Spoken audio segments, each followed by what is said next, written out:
Okay, so we are now recording. So first, tell me your name and tell me a little bit about yourself. My name is Lauren Groff. I own and operate Groff Networks LLC in downtown historic Troy. We also live around the corner at 43 2nd Street.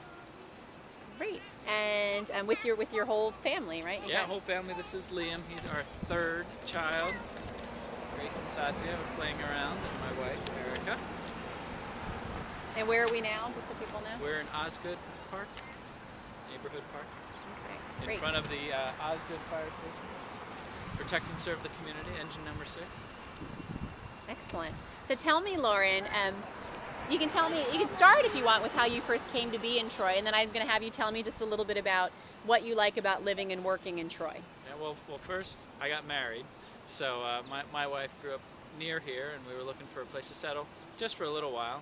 We were anticipating going around the world or who knows what, but you know, so we rented an apartment. Happened to be her father's apartments that he has, and we just fell in love with 2nd Street. And you know, from then on, you know, within 4 years, we bought our own multi-family right on 2nd Street as well, and yeah, we love it here.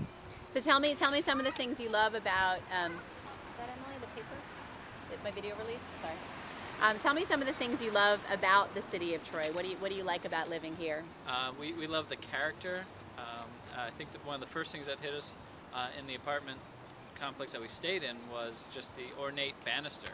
You know, you walk in and you're just like, ooh, ah, you know, this place has a lot of charm and character. So, you know, many of the buildings do, you know, especially in downtown. And so that was the first thing that kind of, you know, drew us in. But then just what downtown life offers, you know, being able to be close to many things, you know, the bank, you know, the post office, you know, lots of places to eat, and city hall, and you know, county offices, the whole 9 yards. So, and you've touched on some of this already, but in terms of other people coming to Troy to live or work or play, like, why would you recommend that people, you know, either locate their homes or businesses here? I mean, you can literally, you know, go down to one car in a family because, you know, everything, so much more stuff is accessible.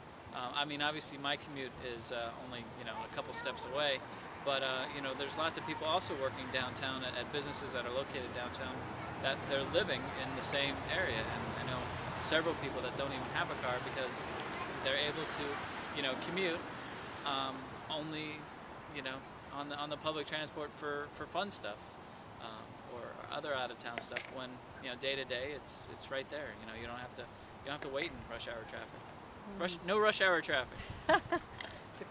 It's a good reason, right? It's a good reason to be in a city like Troy, the urban sustainable living.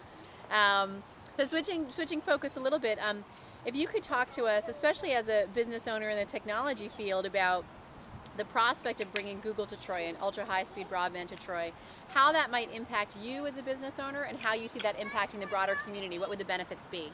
Yeah, so first of all, my business specializes in outsourced computer support, and 85% of the stuff we do for small and medium businesses in the Capital District center around what we can do remotely.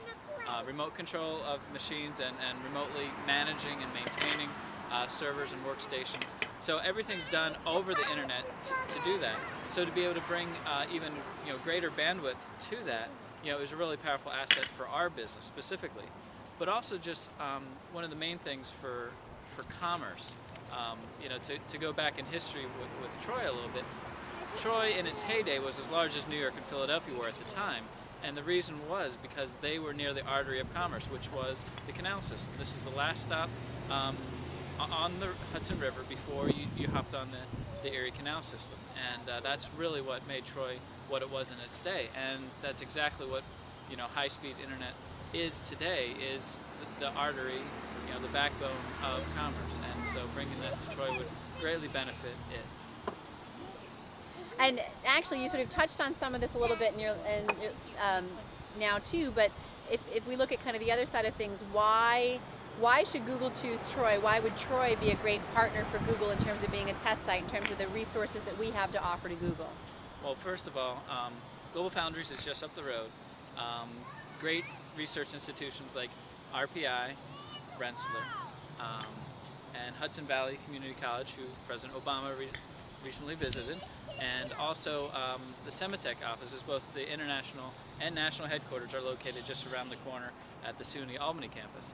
And so there's really a hotbed, and as well as one of the fastest supercomputers, in the partnership between RPI, IBM, and the state of New York is located just down the road as well. So there's a lot going around, just around and in Troy, that is really high tech and really is making this the next place for technology, like Austin was 5 years ago, 5-10 years ago. It's coming to this area right now.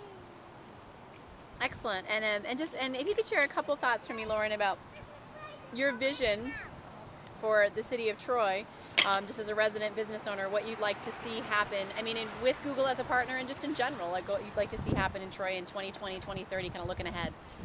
There's a lot of capacity, and there's a lot of efficiencies. Thinking about green living and downtown living.